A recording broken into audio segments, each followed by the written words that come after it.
Vamos falar da Lilith. Você sabia que a Bíblia toda é silenciada a respeito de Lilith? A única passagem bíblica que menciona o nome de Lilith é Isaías capítulo 34, verso 14, que eu vou ler para você. Diz assim, está falando da queda de Edom, e fala assim, os animais do deserto se encontrarão com as hienas. Está falando que Edom seria completamente abandonada, viraria um deserto, terra de ninguém.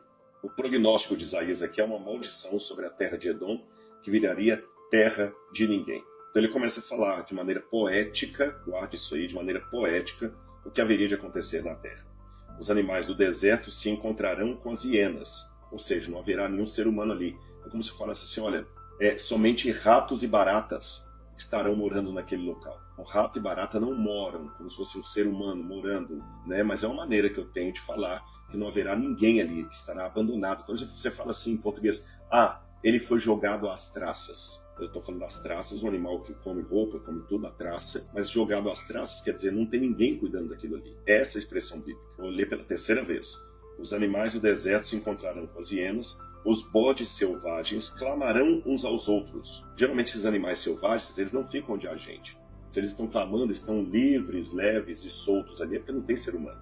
E continua. Animais noturnos ali pousarão e acharão para si lugar de repouso. No original hebraico, esse animais noturnos está justamente a expressão Lilith, sendo que na cópia de Isaías que foi encontrada nos manuscritos do Mar Morto, a palavra Lilith aparece no plural, Liliot. Por isso que algumas Bíblias traduzem animais noturnos no plural, mesmo que a palavra no hebraico que nós temos seja singular, porque no hebraico da Idade Média, no hebraico massorético, a palavra é singular. No hebraico que foi encontrado nos manuscritos de Qumran, na cópia de Isaías de Qumran, lá está Liliot, no plural. Então seria animal selvagem, noturno, ou animais noturnos. Só para você saber porque que algumas Bíblias trazem no singular, outras no plural. A outra dificuldade dos tradutores é como traduzir Lilith. Os que traduziram animais noturnos entendem que a palavra Lilith, que é de uma etimologia ainda incerta, tem uma certa polêmica sobre a origem da palavra Lilith, entendem que Lilith vem da palavra Laila. Laila em hebraico significa noite. Então é como se quer dizer boa noite em hebraico, Laila Tov, Laila Tov. Em árabe, Laila é Leila, Leila é o mesmo nome, é o nome feminino. Leila também vem de Laila, noturno. Embora que no hebraico moderno, Laila também significa noite. Leila significa noturno, aquela que é noturna, aquela que pertence à noite, Leila. Seria então um nome próprio. Lilith ali repousará, ou as Lilith no plural, como está lá, ou seriam animais noturnos. Outras Bíblias traduziram por sátiros, entendendo que seria aqui um ser mitológico.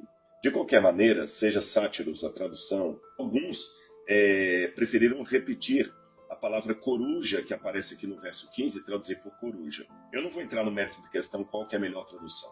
Só quero acentuar para você, para não ficar cansativo, o único lugar na Bíblia onde a palavra Lilith aparece é aqui em Isaías. O único e exclusivo lugar. Tá bem? Não tem mais nenhum texto da Bíblia Sagrada que tenha o nome Lilith. Tá bom, Rodrigo, e essa história da Lilith veio da onde? Bom, o mais longínquo que eu consigo ir em Lilith é quando você pega ali a partir do ano 500 depois de Cristo. Ano 500 depois de Cristo. Olha, 5 séculos após Jesus, que você vai ter nos primeiros textos ali talmúdicos uma certa tradição, que a gente chama de Midrashim, os Midrash que aparecem ali, alguma tradição falando de um demônio chamado Lilith. E como muitas dessas traduções vêm do Talmud babilônico, alguns especialistas entendem que aqueles judeus que viviam na Babilônia copiaram essa mitologia de Lilith de alguma mitologia babilônica. E nós temos no assírio tardio, que seria o aramaico, e também no babilônico, um certo ser demoníaco, tá certo? Chamada Lilithu. Você tem 2 demônios, Lilo, que seria um demônio masculino, e Lilithu, que seria um demônio feminino. Então, muitos pensam, será que o Lilithu não seria a mesma Lilith? E o que a mitologia babilônica fala dessa Lilith? Bom, apenas que ela era um ser demoníaco, que assombrava mulheres, ela era maldita, havia encantamentos sobre ela. E aí é curioso que essa história babilônica, ela aparece também ali nessas primeiras versões do Talmud. falando de Lilith como sendo um demônio que assombrava mulheres grávidas. Eu encontrei pelo menos 3 histórias ali da Lilith. 4. Uma foi aquela que eu contei para vocês, tá bom? Que eu falei da Lilith sendo criada primeiro e depois veio Eva. A segunda história é que Lilith seria um demônio que assombrava mulheres que estavam grávidas para tentar devorar as crianças delas. A terceira história que eu ouvi é que Lilith, na verdade, seria um demônio feminino que apareceu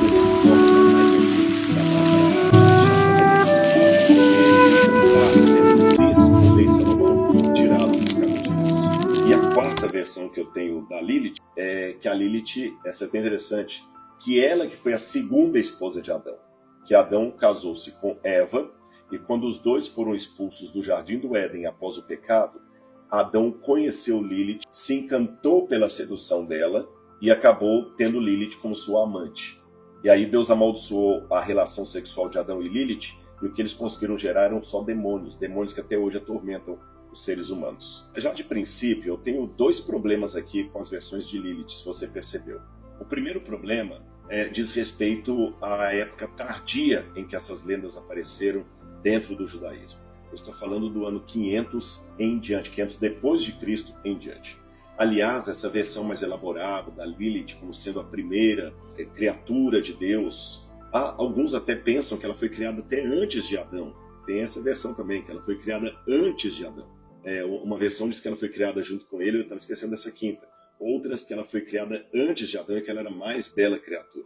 Essa versão mais elaborada da Lilith como companheira de Adão, que depois perde seu lugar para Eva, ela só vai aparecer ali por volta do ano 700 a ano 1000, num documento mitológico chamado Alfabeto de Ben-Zira. Alfabeto de Ben-Zira, que, como eu falei, é um documento mitológico judeu, tá certo? Que alguns datam entre o ano 700 até o ano 1000 depois de Cristo, ou seja, são documentos medievais. Então, o primeiro problema é a data tardia dessas fontes. Elas estão muito longe do texto bíblico, muito longe. O segundo problema que eu tenho é que, se você olhar, são várias mitologias. Então, a pergunta que eu faria para quem está querendo ressuscitar esse drama aí da Lilith é o seguinte: tá bom, qual das mitologias de Lilith você quer ressuscitar? Porque eu contei aqui pelo menos 5. Se você fala que a igreja cristã tentou esconder do público a verdadeira história de Lilith por uma questão de patriarcado e tudo mais, e de misoginia, então tá bom. Se você está com essa tese, então eu devolvo uma pergunta para você. Qual das versões de Lilith é a correta? Aquela foi criada junto com Adão e depois perdeu o lugar para Eva? Aquela foi criada antes de Adão? Aquela era um demônio que tentava devorar mulheres e suas crianças, que ela se transformou na rainha de Sabá para enganar o Salomão, ou a versão simplesmente que ela era um anjo demoníaco. Também eu estava esquecendo já de uma outra, tem mais uma sexta aqui, que a Lilith também era um anjo demoníaco ninfomaníaco. Qual dessas versões você vai levantar? E dentro da versão que estão tentando propagar hoje como sendo verdadeira, essa que ela foi substituída por Eva, eu pergunto, olha, se a ideia é apagar a mulher, por que Eva também não foi apagada do relato?